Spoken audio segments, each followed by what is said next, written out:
So many people have come to me for advice asking, Kat, how do I get rid of back pain when I'm doing ab exercises? They feel it in their hip flexors or their lower back. So in this vlog, we are going to uncover some tips and tricks, and I've got Jessica here with me. Hello. We're gonna talk about what might be causing that pain. We're going to go into how to correct that, and then we're gonna finish with some of my favorite ab exercises that are gonna help you strengthen your core and feel less pain in your back. My name is Kat Calm. I am a trainer and the founder of Studio Sweat On Demand.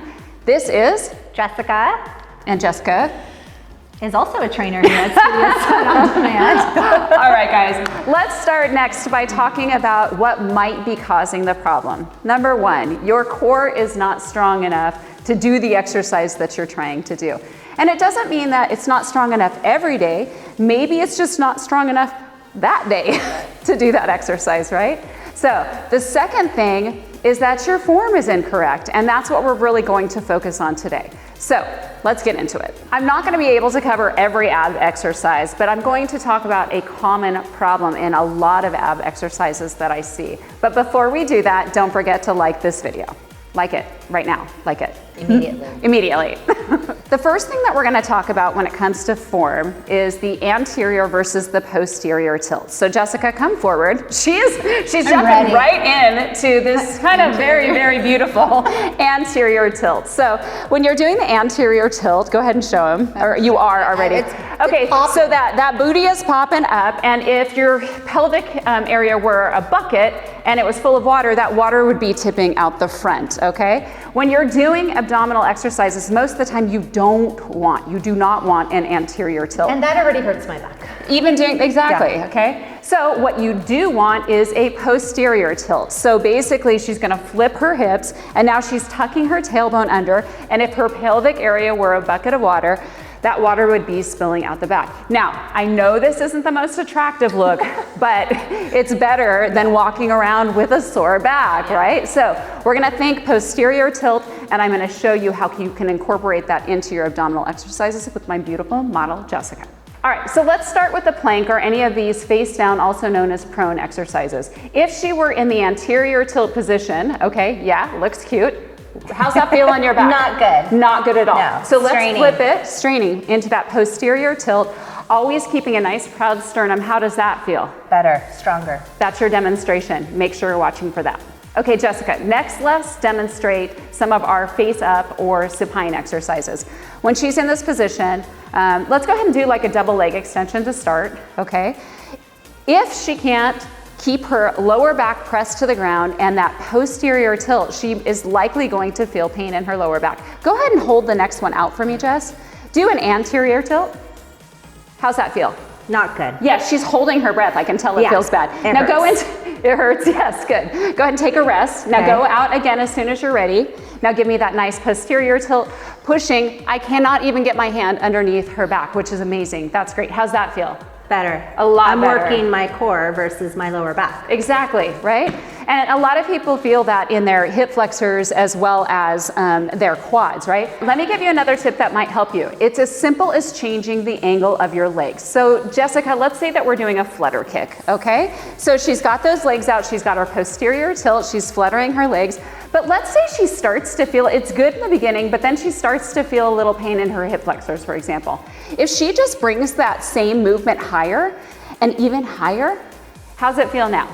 Way better. Yeah, it gets a lot easier. You can challenge yourself even by going up and down with the angle of those legs. So just changing the angle of your legs is a good thing to do as you're building that core strength. All right, now let's talk about another ab position where people commonly feel back or hip or quad pain. That is gonna be in the V position, like when you're doing jackknives or like Russian twists, for example. Very common. If your core is not strong enough to do those, you will feel it right away. But let me give you some tips beyond what we've talked about. When you're doing any of the abdominal exercises where you're in this seated V position, first thing I'll say is you've got to keep your chest nice and proud. If you look at her back here, it's very flat. And I know it's hard to see with the mic on there, but you want to keep it really flat with a neutral spine or a neutral neck position. You don't want your chin up, you don't want your chin down, you want it neutral, okay? I will tell you right now, even holding this position is enough for some people. Yeah. Do you feel it I feel there? it right now. Yeah, exactly. So you're often going to hear a trainer say, okay, let's just get into position for a Russian twist, but leave your feet down. You'll hear the trainer say, get those hands all the way to the floor, all the way to the floor, and maybe you're even holding a med ball. Maybe not right for you. Maybe just a very small movement is going to be good for you. You don't have to go all the way down to the floor. You might jack your back, and that's not what we're looking for, okay? Go ahead and rest, please, okay? Because I know you're already feeling it. Don't do it for too long to where you're feeling it. The second you feel any pain in your lower back, hip flexors or quads, stop, reset, okay? All right, now let's talk about another common exercise that you see people do where they feel back pain. It's the jackknife, and we're gonna demonstrate with the single leg jackknife. So Jessica, go ahead and show them what it looks like. Okay, so what'll happen is you'll see a lot of people really start to round their back here. So what I'm gonna cue Jessica on here is lift your sternum first. So the beginning of that movement is going to be with the sternum as she comes up. So see how she's lifting her chin a little bit just to keep her back nice and flat. If you don't keep your back flat, you will feel this in your lower back and your hip flexors. So lift with that sternum.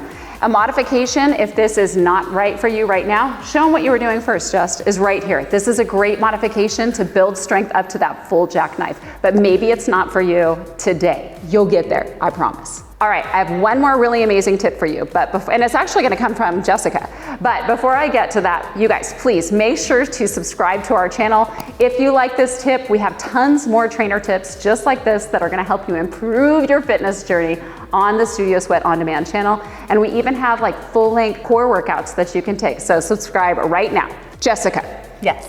What's another thing that people can do to strengthen their core? A lot of like full body movements, like maybe some squats and deadlifts, or even just like holding a curl. Yeah. It's all stability in your whole core, and that really helps strengthen as well. Absolutely, and a lot of people absolutely get it. Yeah. A lot of people.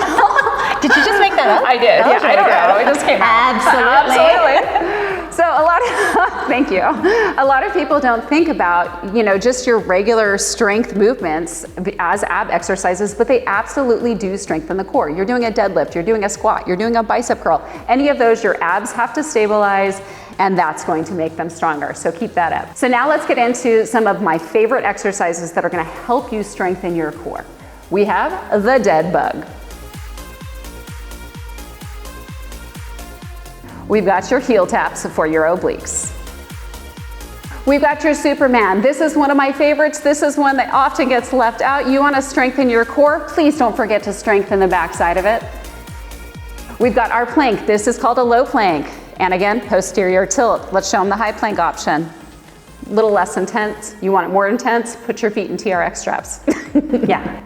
And then once again, the single leg jackknife. This is the more intense version, and don't forget to work your way up. You can do the less intense but still really good option right here that Jessica is demonstrating.